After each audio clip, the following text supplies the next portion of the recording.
So, what if our sensitivity, this depth of processing that we have, this perception and this nuance that we experience, this caring that you have, what if that's exactly what the world needs in their leaders now? What if it's what we need more of, not less of? Welcome to the High Sensory Mothers podcast, a space for intuitive mothers who experience the world deeply. You might know this as high sensitivity, being an HSP, or my preferred term, high sensory intelligence. I'm your host, Karen Hunt. Let's dive into today's episode. Hi, and welcome to the High Sensory Mothers podcast with me, your host, Karen Hunt. And today's episode is one of my favourite topics, which is about leadership for sensitive people like us. So we have been brought up with this belief that sensitivity is a weakness, and that because we're sensitive, what we actually need to do is to toughen up, to develop a thick skin, to be more assertive, louder. Whatever that variation is for you, I'm sure you've experienced that. And if you haven't, you're very fortunate.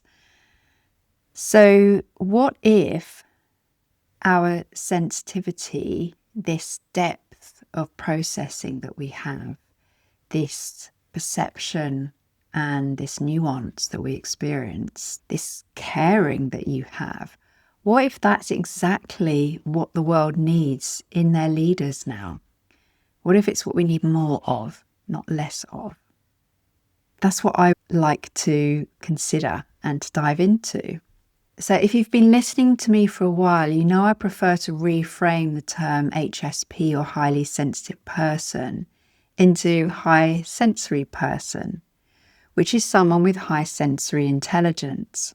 So the term high sensory intelligence was created by Willow McIntosh of Illuminance, and I prefer this term because it has a much more positive spin, and I think it's not just giving it a positive spin, it's also being a little bit more factual and realistic into what our strengths are as an HSP, because we're able to process subtle information and we can really attune to our environment, to people, to animals. And we have this extra sensory ability, if you like. We can read energy. There's all these sort of extra layers that are a lot easier for us to access than for other people. So this intelligence is rooted in a depth within us, and there's this ability that we have to relate deeply and significantly to other people. And that means that we also have this desire to live in alignment with our values, and our values are often very justice orientated. They're very aligned with doing the right thing and with creating the best possible outcomes for each other, for humans, for the planet, for everyone and everything on it. It's very meaningful to us to create win-win scenarios. So I think that's why we can be amazing leaders, because we come from a different paradigm to the one that most of us have grown up with.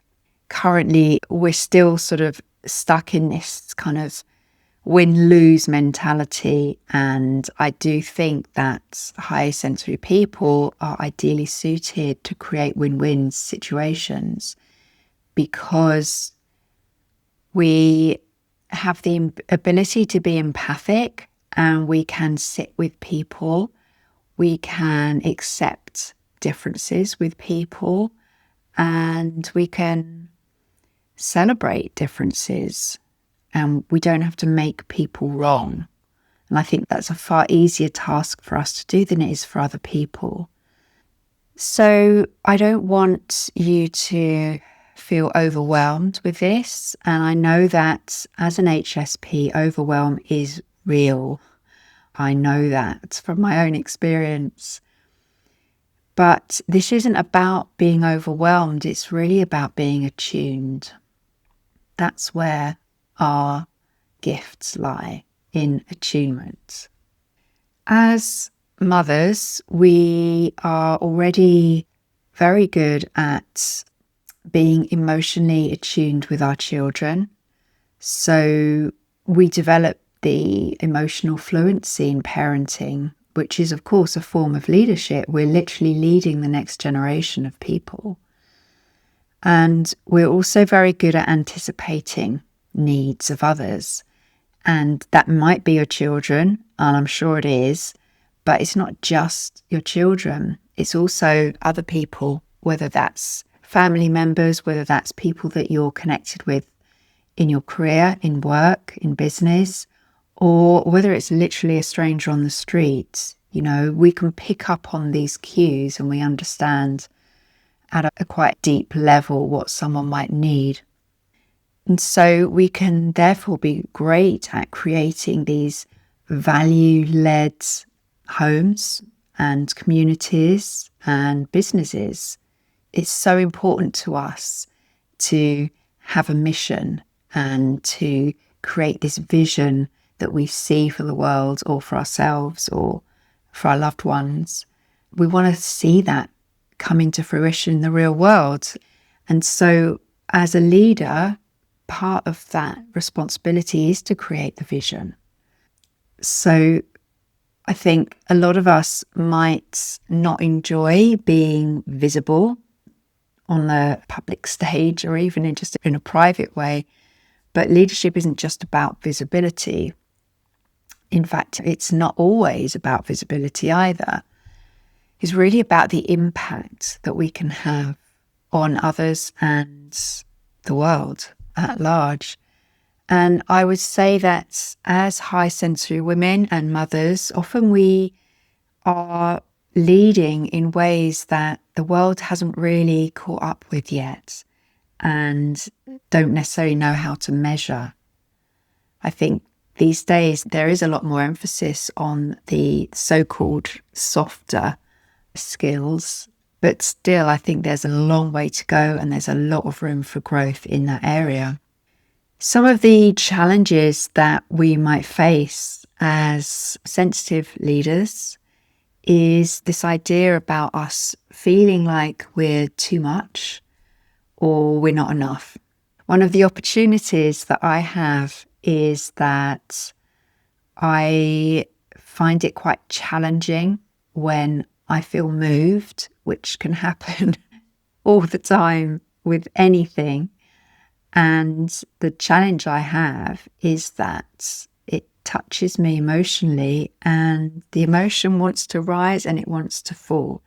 So literally, you know, I can easily get tears in my eyes at a mere thought of an emotion, of a moving experience that I hear about, something I might see moves me to tears. And, you know, that can be quite challenging. It can be challenging because most of us are brought up in an environment where crying is not okay. It's a sign of a weakness, or it's a problem and it's something someone needs to rush to fix, or makes people feel really uncomfortable. Whereas for me, often crying isn't about a sadness or an upset or anything. It's literally just feeling the depth of something, some emotion, some action, or some thought that someone has or has taken. And I just connect with that on a human to human level, and it brings tears to my eyes. And it's not likely that I'm going to be sobbing from that, but I do feel that prickle of the tears coming and the emotion. And sometimes, I think I've talked about this before, that sometimes it starts off with a feeling within me, and then it sort of rises up. So that can be challenging, and I really honestly don't see it as a weakness anymore. But it doesn't mean that I want to deal with the consequences of those tears in front of other people.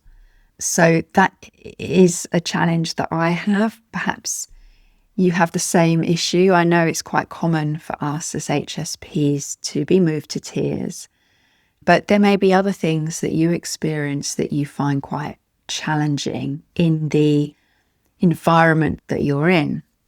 Another issue that can crop up for us is this problem of over analyzing and processing. There's a lot that we can take on board. We can process a lot of information, and some of it's very factual and some of it's very subtle. So we need a lot of time to process, and sometimes we can spiral into overthinking things, and that can actually stop us from making decisions. And this is one that I know only too well myself. It can lead to us second guessing ourselves. If you imagine being someone who didn't pick up so much information, you would probably more easily make decisions because you literally only have this amount of information to make a decision on. So, you have to make one. But the more information you have, then it feels like it's much harder to make a decision because you can go in so many different directions. You can really understand the nuances of this information. And then, of course, because you're also quite a visionary thinker, you can then go off into these different scenarios, and there's a lot of room for waiting on making decisions, which feels justified because there's so much information to process. However, when you're leading, you have to make decisions, and generally quickly, and you have to accept that you make the best decision you can at that moment. And that might mean you have to give up on processing all the information. You might only be able to process some of the information in order to make that decision. And you have to accept that it could be the so-called wrong decision. But if we stop making decisions until the right time, until we have all the information, we're prolonging the agony. And that's what it feels like sometimes. It can feel agonizing when we don't know what to do. When we actually just go for it, make a decision, then we have some momentum behind us and we go down that route. And regardless as to whether or not it turns out to be the so-called right way or not, we are going to learn as we go, and then we can course correct. So that's definitely a challenge I know I've faced and still face. I still struggle with this. But I think let's try and keep that in perspective and give ourselves enough information to make a decision without going too far the other way and overthink and overprocess and second guess ourselves. Often our first gut reaction is the right one if we will only listen to it. We do have great intuition, but it can get buried under layer upon layer upon layer of other people's thoughts and opinions. So one of the important things is to think about who you're taking counsel from. Is it someone who understands you, your situation? Do they have an ulterior motive for you to do a certain thing or to go in a certain direction? Or are they able to be fully present for you to help you make the decision? Sometimes all you need is someone just to listen. You can talk yourself through it if you have someone there just to listen.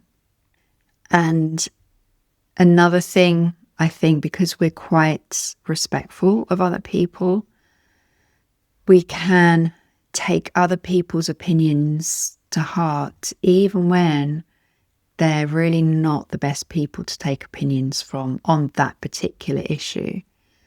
So don't take advice from someone that you wouldn't go and seek that advice from. Because a lot of people can just hand you advice, but do you actually need to listen to them? You know a lot more than you give yourself credit for. When you're quiet, when you're still, and you give yourself that space to just be, not necessarily to think, because we can be really good overthinkers, but just process and just get still and just get quiet and feel your way through. And journaling can be helpful for that if you really need to just get it out of your head, and then you can get into a flow and you can feel in your body what the right decision is. Another thing I find that is quite common with us as high sensory leaders is burnout. And that often comes from not having or seeking enough support in our lives. And I know, again, from personal experience, what that's like, especially when you've got multiple responsibilities. You know, you've got a family and you've got work, and it can be quite challenging to try and balance all these competing priorities. So it's really important that you get the support that you need, because burnout's not fun. And if you've had it once, you know that, and you need to avoid to have it again. And the older we get, I think it can be more difficult, because as we age, we have more health challenges, or not necessarily more, but when we're young, we can get away with not looking after ourselves as well as we could do. But when we get older, it becomes more difficult to ignore what we really know we should be doing for ourselves, for our health and our well-being. So this is why I feel that it's important that we have a different lens to think of leadership. And I personally feel that the more leaders that we have that offer a different model going forwards is great. It's important for us. We need leaders that make space for empathy and for nuance, and also for rest as well. So a couple of things that I think are quite powerful to consider is looking at your identity. What's your self-identity? How do you see yourself? If you're anything like a lot of HSPs, you've grown up with a certain belief about yourself and your identity, that being soft-spoken, for example, means that you're small, you're weak, you're meek, and you can't have authority. I don't believe that to be true. And the other thing that I know, this is relevant for me for sure, but also when it comes to your emotions, are you emotional? I know I am. I feel my emotions. And as I was describing earlier, I feel moved quite often. And I think that's a wonderful thing now. I didn't used to. I thought it was a mortifying thing.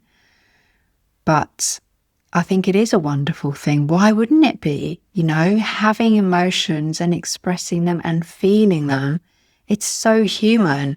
You know, do we want to be robots? Do we want to be uncaring towards others? No, I don't want to live in a world like that. So just because I'm emotional, it doesn't make me unstable. And of course, the same is for you too.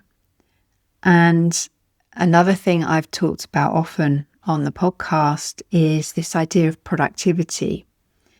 And I want to reframe productivity. It's not just about doing a task. There are so many ways to be productive, and some of them look slow and they look like nothing's happening, but it's not true. You only have to look over our history of the most creative and intelligent people who were inventors and artists, even politicians, presidents and prime ministers who took naps, who had active times during the day when they rested. It's not being unproductive, it's actually just part of the cycle. So I think that's also worth keeping in mind, that it doesn't mean as a leader that you have to be someone rushing around and doing. You can take time to be slow and you can take time to rest. What we're good at is connecting with people. And so your leadership style might be something like asking better questions and holding space for others and making fewer but deeper commitments. Really nailing that one big thing. Your priorities, doing what's most important rather than running around putting out fires left, right and centre. So just before I go, I would love to ask you a question. And this might be something you'd like to journal on, or just to contemplate, perhaps go for a walk and just think about this. Where have you already been leading but not calling it that? Where have you already been leading but not calling it that? You don't need to lead louder. You just need to lead more honestly. You're already a leader. The question is, are you ready to trust that? I hope this is helpful and I look forward to seeing you next time. Bye for now. Thanks for being here with me today. If something in this episode resonated, trust it. This podcast is part of the High Sensory Mothers body of work for sensitive women who've carried too much and are ready to come home to themselves and what truly matters. You can find out more at highsensorymothers.com. I look forward to seeing you next time. Bye for now.